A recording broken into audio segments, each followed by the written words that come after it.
This is episode 19, talking about school systems and tests. Welcome to Taiwanica. What's up, everybody? My name is Teacher Eric, also a host here on Taiwanica podcast. I am so glad and grateful to have you all here listening to us today, talking about a very interesting topic. But before we get into it, I would like to introduce the other host here on Taiwanica podcast, Anita. Hello, I'm Anita. No, you're not. I wanted. My name is Anita. Hello, guys. I am the other host on Taiwanica podcast. And I am also a teacher and amazing talker. I'm also really grateful for you guys to join us today. Yeah. So, Anita, let's go ahead and get right on into it. We're talking about, The serious stuff. I guess so. It's an interesting part of both of our countries that is a little bit different, wouldn't you say? Yeah. Like, there are some similarities sometimes. Mm-hmm. And then there's some, really different. Yeah, right. So, and a lot of people have asked us about this. So that's why we're making an episode today about what is the big difference between an American and Taiwanese school system.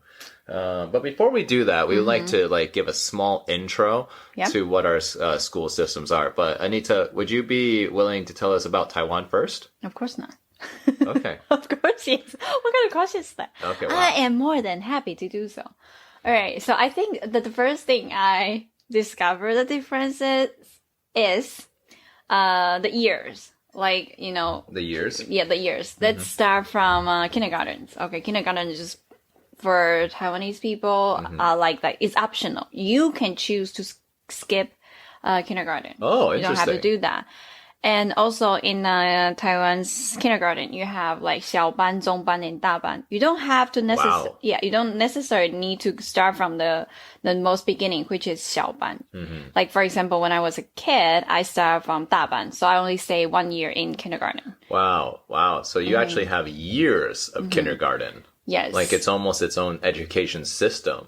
Kinda, yeah. Wow. Do you get a diploma after completing kindergarten? I got nothing from my kindergarten. And so now you have finished kindergarten. Here is a little stuffed animal diploma.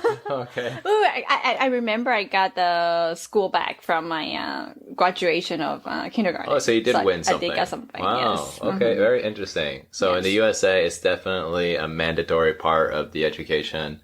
It's basically your intro into the education system. I mean, we have other things that are called preschool, and preschool is kind of its own phenomenon where you go over and just basically, fooling around. Basically, you learn little arts and crafts, run around in the recess, and then, might watch a few videos, but it's not part of the education system. You don't have to do that, but kindergarten is a part of the school. Oh, really? You have to go to kindergarten? So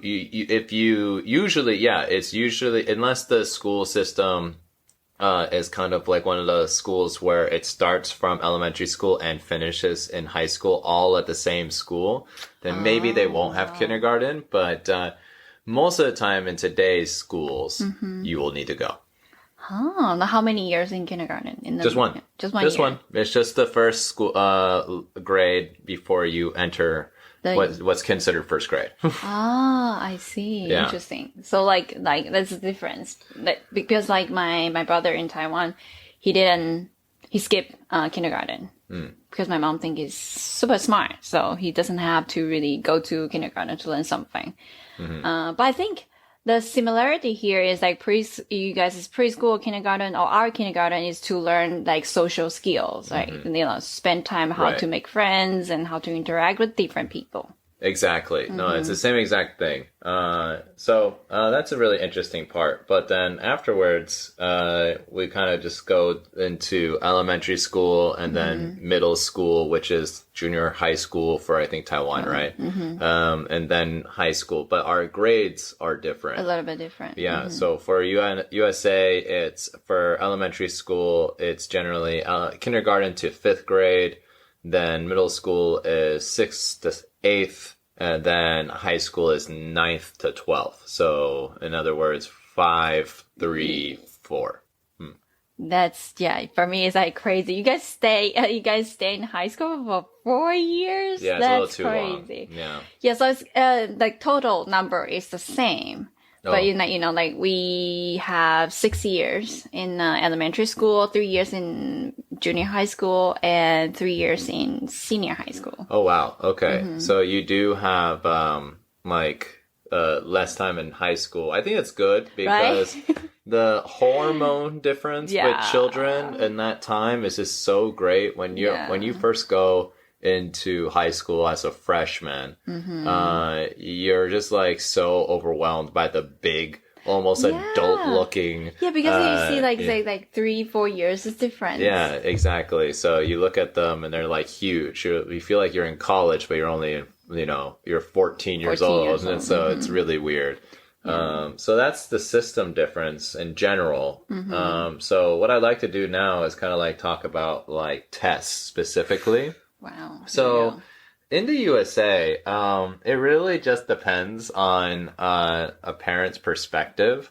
But generally, tests are considered one thing and one thing only. They are to help you to, get into college, and like your GPA is pretty important throughout your whole entire education, like career. But generally, the idea of tests for us is just to be able to, get a good grade to make parents happy. And then afterwards, when you're in high school, you get good grades. It will help you get into a better university. Kind of like this.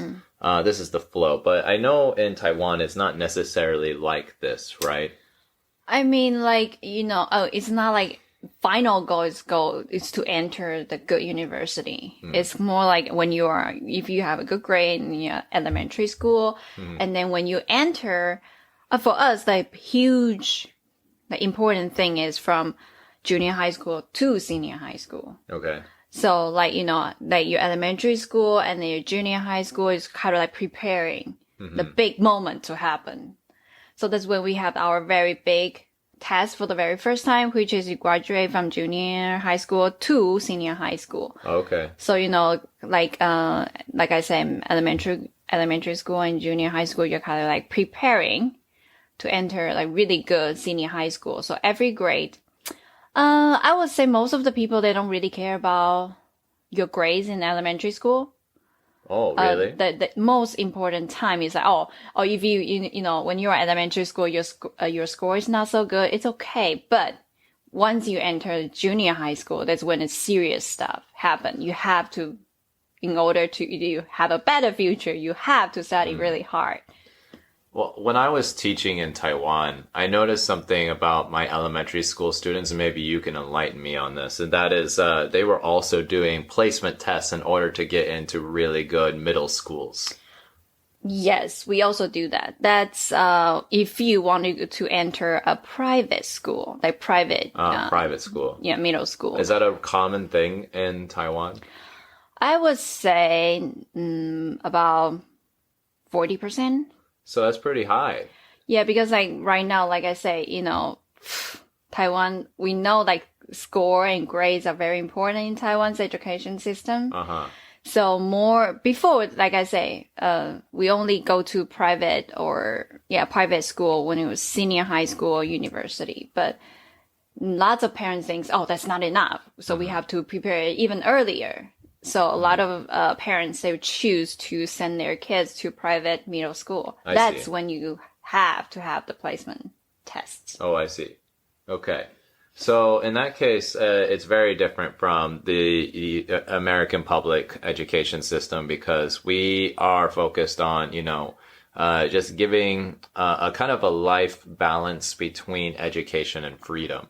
So what I mean by this is freedom? Freedom is for us to, have lots of holidays and go out and go participate in clubs or sports or, science camps and stuff like this. So for us, we have literally months of vacation.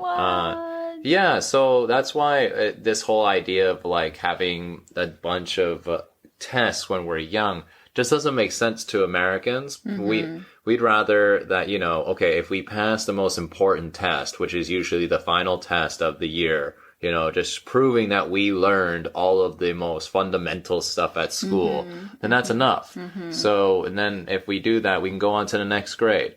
And if we didn't, then we have to do a little bit of summer school to make up for that. You know, and then if we show during summer school that we've learned what we didn't learn in regular school, then we can go on to the next grade. But if we didn't, then we have to take more classes in the next year to still make up for it. It's kind of like extra education. That's right. That's the idea. Yeah. But it makes sense though, because, you know, that's kind of like how brains work. You know, brains are like slowly developing and trying to be able to absorb knowledge. And if your brain's a little bit slower at a certain age, you have to have a little extra help, a little bit more hand holding.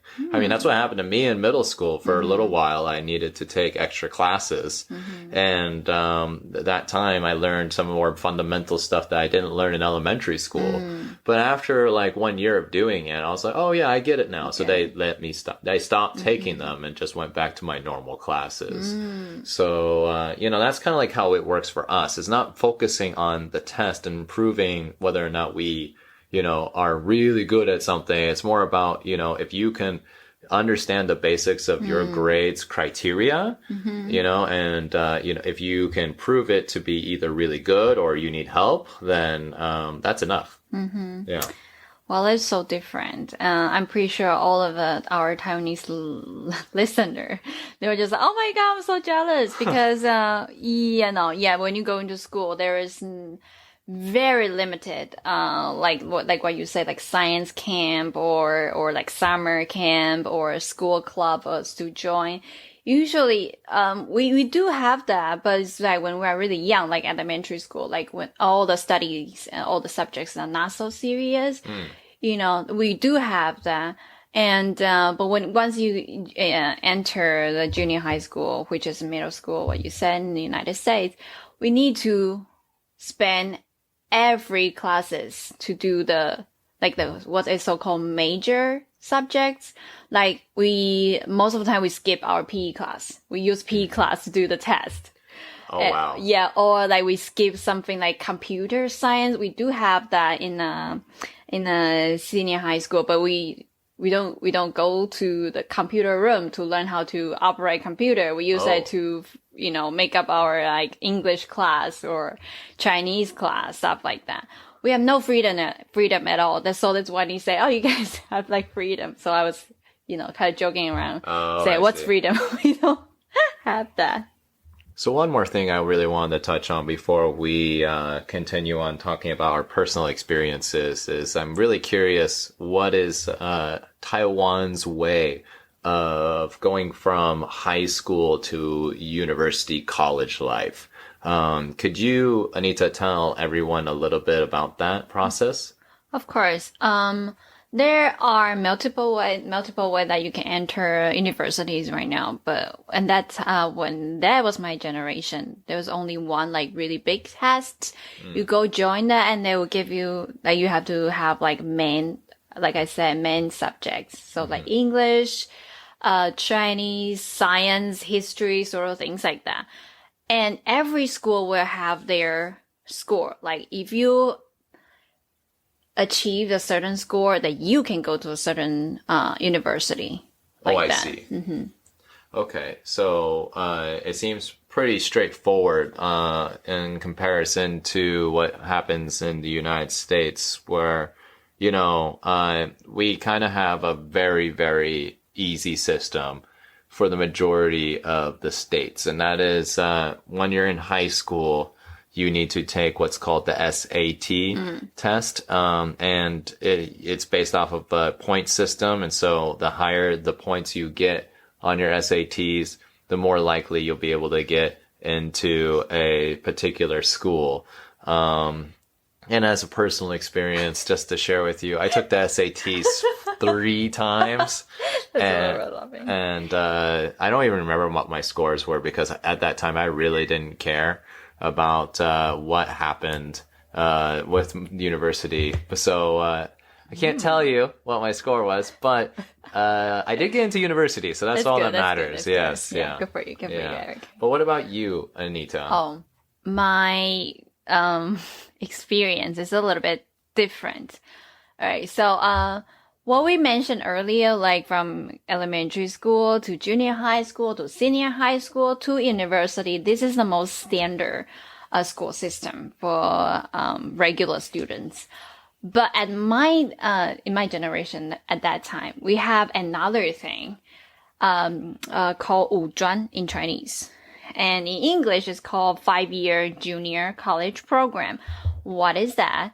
That's a school you have to study for 5 years. Okay, so when you are in junior high school, if your score is not very good, it's very, very, very difficult for you to enter a really good senior high school. So again, senior high school is a very important time in order to enter a really good university. So if your score in junior high school is not so good, you cannot enter a good senior high school.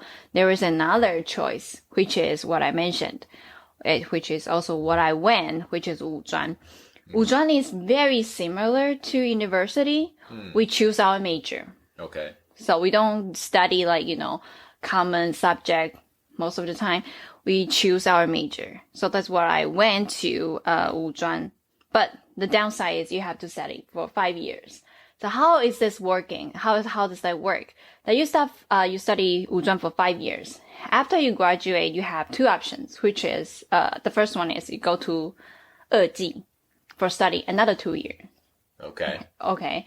Or you can choose another one, which is become a transfer student to university, like the real university. Oh, interesting. Yeah, but that one is a little bit difficult because different school, different departments. Right. They will have different numbers of people they are accepting for that year. So you have to, Google or decide at which university you wanted to go to and which major you are going to take. And then you have to go to their website and see, how many people they are accepting this year. So usually the number is around like 10. Oh, wow. Very little. Very little. So you have to study even harder to enter the university. Oh, this is very similar to a situation for, let's say, for example, you have a very bad SAT score in United States. And it's so bad that your grades are bad, your SAT scores are bad. No university wants to take you. So you have another option as an alternative to kind of give you another chance in the United States, and that is to enter a community college. And a community college kind of has two purposes. One is the one I just mentioned. It's kind of like giving students another opportunity to kind of like get their situation together, and they can go and take some courses that are fundamental courses that universities will require you to take. And if you do well in those, then you can actually take the credits that you did at that community college and take them to a real university. And sometimes they will even give you a discount on university prices if they have a special relationship with that between the community college and the university. So that, the other purpose for community colleges in the United States, however, is extremely different. It's mainly for like specialty skills, So if you want to learn something, kind of like what we do on online nowadays, there's lots of platforms that can teach you a skill conveniently at your computer now. But before there was that convenience, community colleges would offer you opportunities to, take a sewing class or anything like unique. For example, like skill. Yeah, exactly. Like in Oregon, we have a lot of nature here. So some of the skills that you can learn in the community classes is go out into the nature. identify flowers, identify trees, go mushroom hunting, identify, moss, there's so many things involved with nature because, well, that's the environment we live in.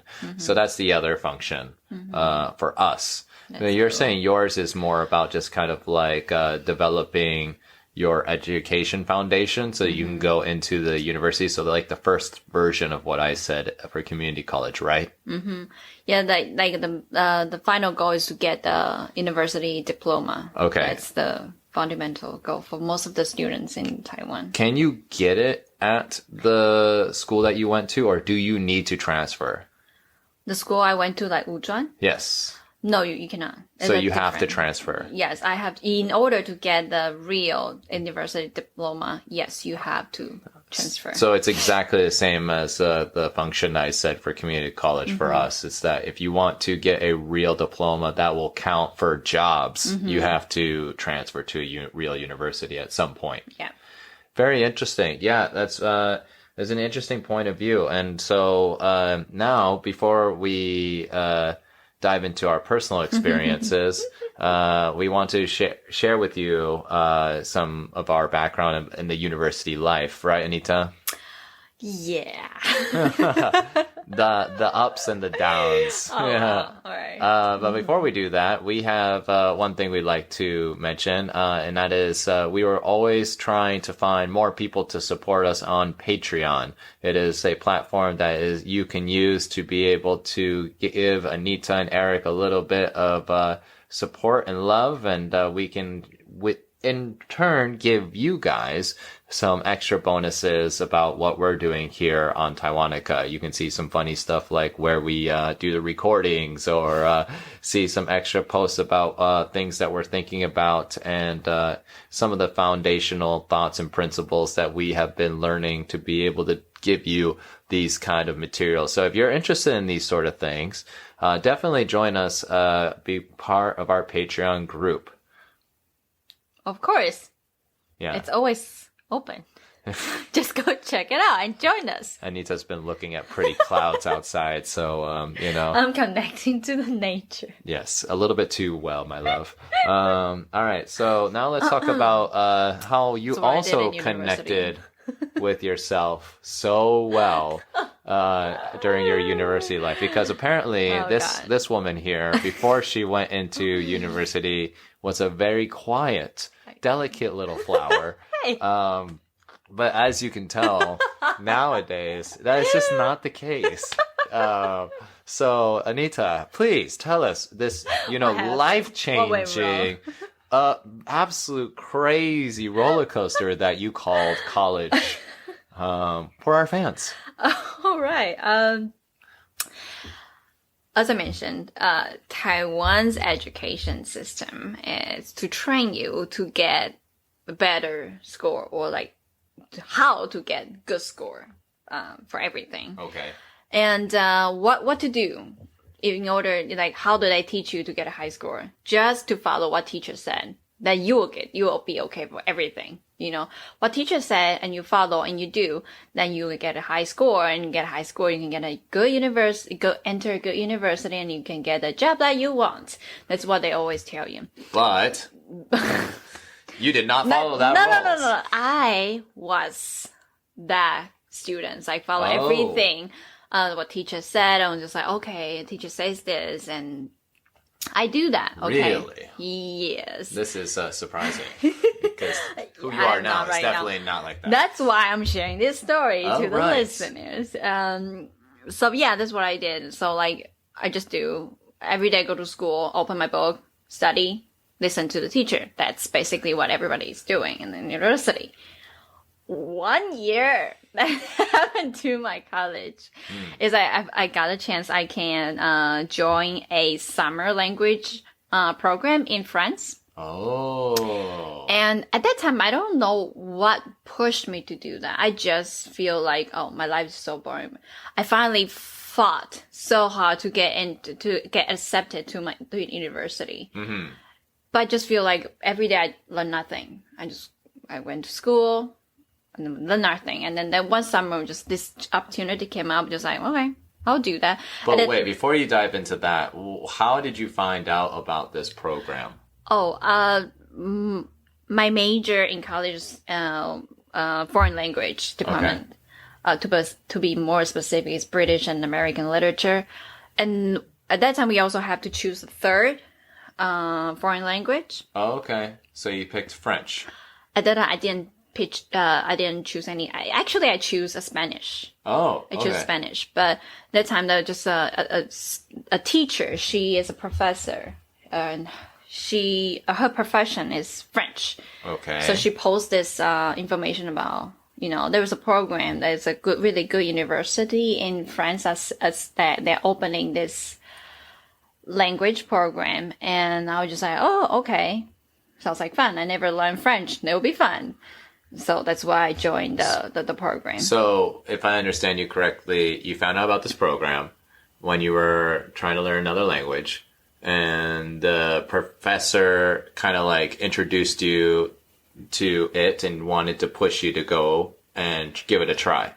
Not exactly. Like my university, it's very international. They have a lot of sisters in university. Okay. And it's one famous program of my university was, they encouraging people to go abroad to explore different schools. Okay. So we have tons of opportunity like this. And when I was studying in that university, this is the big chance, big opportunity happened to me. Oh, I see. One summer. Okay. That's why I joined it. So you went there. It was life-changing. Totally. Why?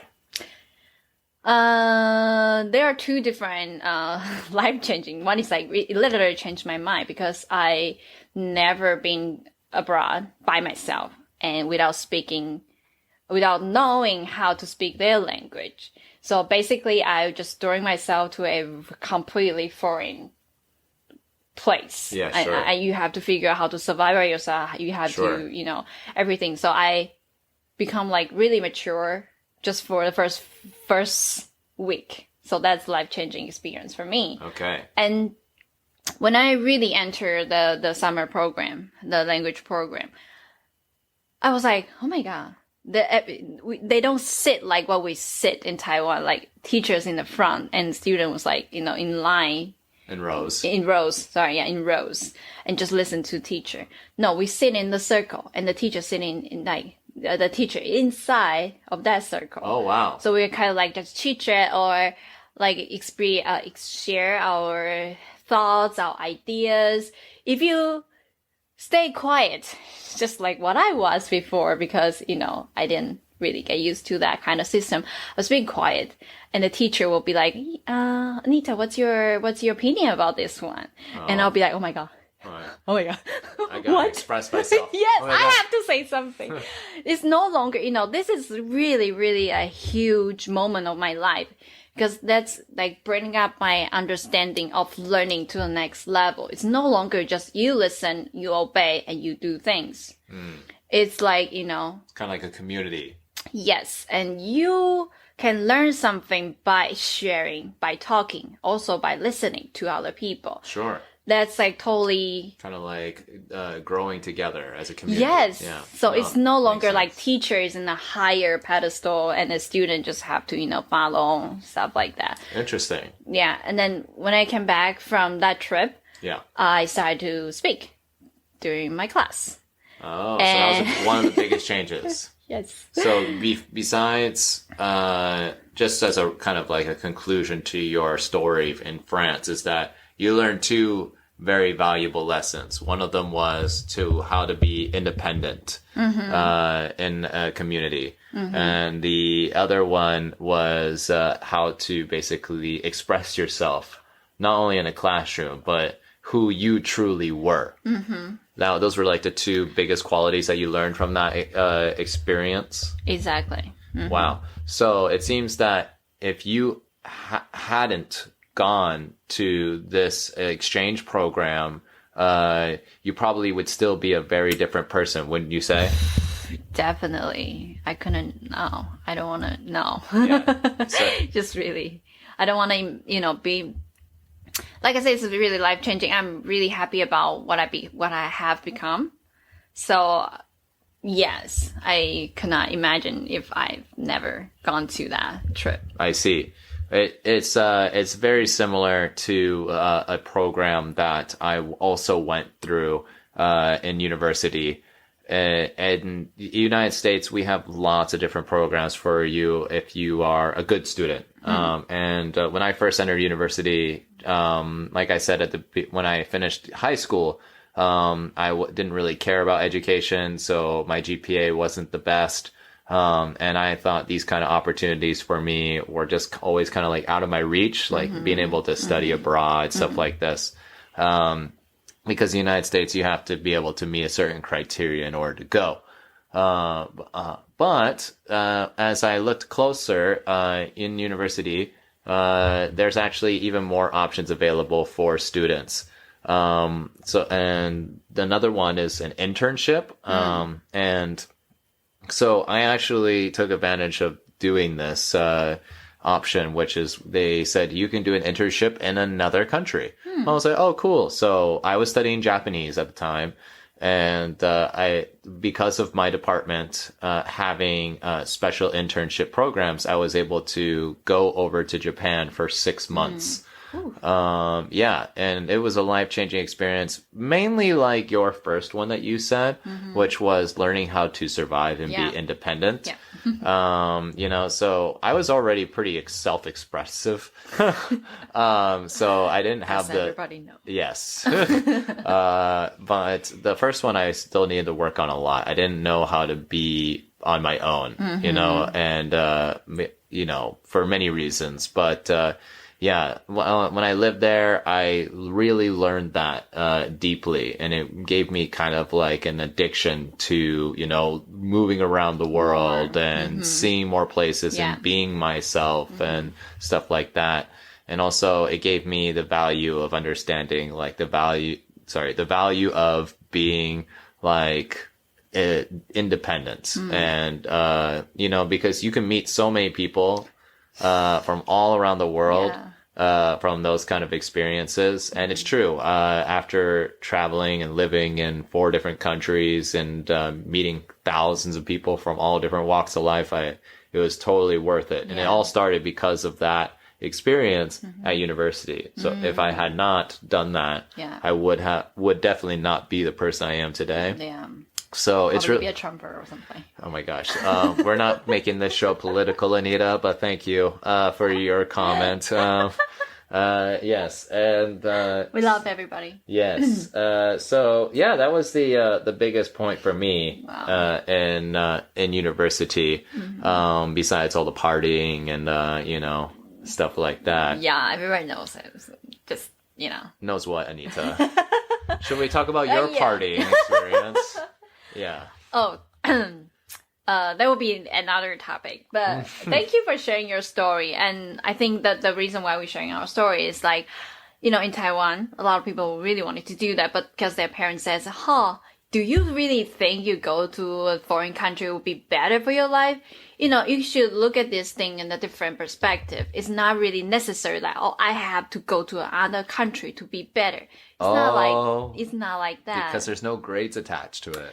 Yes, exactly. Like everybody's going to find a job. Why do you need to take a year off to travel. Gap year to go to travel? What were you thinking? Really think that would be better for your future? It costs money. There's no A.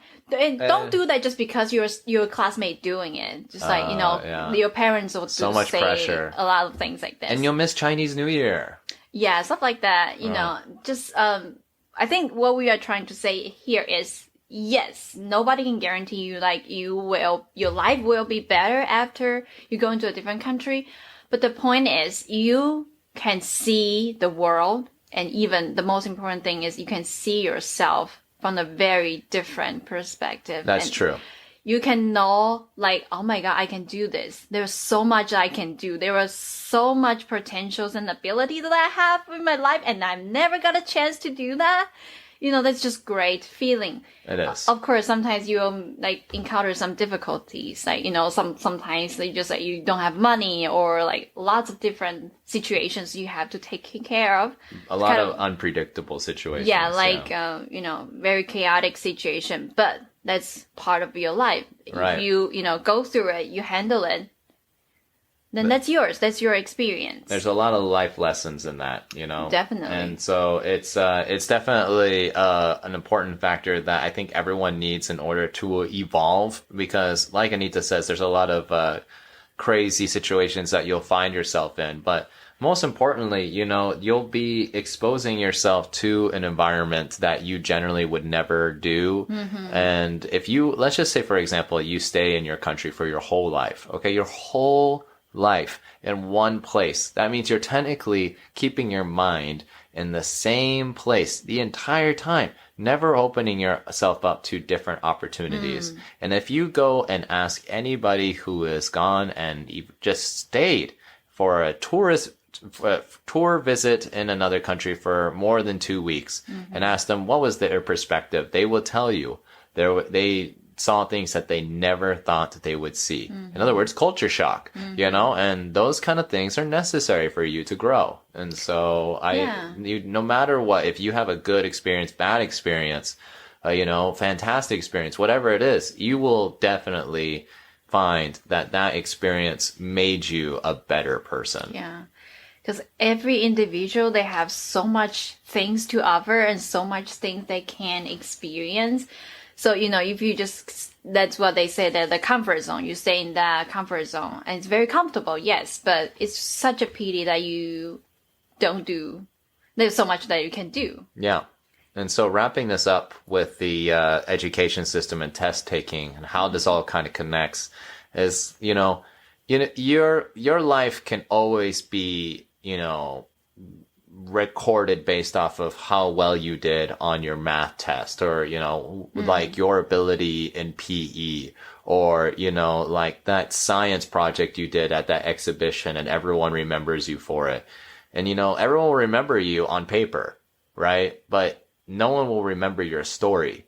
And so I really think that if you want to be able to really find yourself and experience the world, and not just, make your parents proud, being able to go outside of the education system's requirements and seeing things through your own view, then you have to be able to be willing to take things outside of your comfort zone. And so I think that's one thing that Anita and I can agree on here, is that the education and test-taking systems, although are very good for the fundamentals, but for you to be able to really characterize who you want to be, you have to be able to expose yourself to more. And, a lot of people just compare those two, like, which one is better? You go to a really good university and you get a really good job. Is it this better? Or you kind of like, figuring out who do you want to be, or your life experience, which one is better? I mean, if you choose the first one, life is about choices, right? If you make that your choice to be the first one, like you go to step by step and you feel accomplishing, that's great. Sure. That's your life choice. But if you kind of always feel like, there was something inside, or some voice inside of you, like inner voice is telling you to explore more of this world, then do it. Yeah, I think that's a very valuable final message from you, Anita, is, that idea that we need to be able to explore if we're feeling some sort of lack inside of us. And, I completely agree. And if you want to follow like what your parents say and what society says in order to be a good citizen, and that makes you happy, then great, do that. But if you feel like that kind of criteria doesn't suit you, like it wasn't for Anita and I, there's a lot of people out there who don't feel this way. And I'm speaking out to you, and saying that there is another option. The only thing you have to do is look for it. Yeah. Just trust yourself. You can do it. Yeah. If I can do it when I was like 21 without speaking the language, and I was just so scared, it was my first time when outside of Taiwan. If I can do it, you can definitely do it. Yeah, it's true. Just trust yourself. You have so much potential and ability. Yes. She is a prime example of what greatness is, because she went from being this tiny little wallflower that I heard about completely... Stop describing me as a flower. It's just delicate little flower. then so funny. Literally if you poked it, it would all break apart. I'll cry. Yeah. But nowadays, what is it? A few years later, not too many, right? Wink, wink. She's gone from being this woman of gentle and quiet, and I'll obey whatever you say, to this, I have my own personality, I have my own opinion, and I am fully capable of expressing it and showing myself to you, the world. And, I never have been more proud of her. Oh, they're so sweet. Yeah. You're the same. You know, yeah. You don't need to say anything nice. It's okay. No. I tried to say something nice. Okay. I'm trying. Yeah. No, I'm just kidding. Like, he's so, like, Eric right now, he's so mature and he knows exactly what he wants to do and what kind of person he wanted to be. And he's putting his effort each and every day, every moment, in order to achieve the goals. So, I'm also very proud of you. Thank you, honey. My beautiful flower. I am not a flower, all right? You know what I want? What do you want? I want coffee. You want coffee? I want coffee too. Buy me a coffee. .com/Taiwanica. All right, that's how you can support us with coffee. Thank you so much. And, thank you so much. So, Anita, any final comment to say to our fans before we finish today? Just recognize your own value. Well said. Yeah. And for me, all I want to say is explore, even if it's, talking to a stranger today at the grocery market, or even if it's just, helping someone, hold the door open or something like that. If it's something that feels weird to you, but it's really small, do it because it's a chain reaction towards doing so many great other different things for you. It doesn't have to start big. You can start really small. That's my last comment.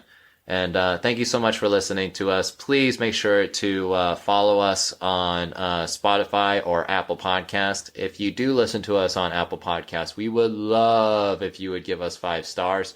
Every rating counts for us to be able to find more listeners like you to be able to spread this message across Taiwan, which is our goal. We want to be one of the biggest podcasts in Taiwan. Yeah. So please help us make that a reality. Yes. Believe your value and ability. The flower the flower is back, everybody. No, just like that's every day, just do something great. Yes. And then, that's what we're all asking for. If you like our podcast and just giving us a 5 star, we will really appreciate you. Yes. Thank you for listening. Today was a long one, but it was totally worth it. I think it's totally worth it. All right. Well, let's say bye-bye. We love you. Bye. This is Taiwanica. Thank you so much for joining us. Today, we want to share with you our mission. 我们是 Taiwanica， 很感谢你今天的收听。我们要来分享 Taiwanica 的宗旨。Our mission is, of course, to be able to help people who are interested in understanding more about Taiwan and the USA. But it's not just that. Both Anita and I know how hard it is as a Taiwanese and as a foreigner to make friends with one another. There's a lot of hesitation in the air because of cultural differences, despite the fact that we know a lot of foreigners who wish to meet Taiwanese people and vice versa. So, we at Taiwanica want to be the bridge to bring some commonality and give you some ideas and knowledge to make the next time these groups of people to meet a whole lot easier and fun. 我们的宗旨最主要是帮助对台美文化有兴趣的听众更了解文化差别有趣的地方。但不止哦，我身为台湾人 and Eric 身为美国人，我们都知道要跨越种族彼此认识，甚至是当朋友不是那么简单。虽然我们认识很多想要认识外国人的台湾人，反之亦然，但是文化上的差异让他们却步。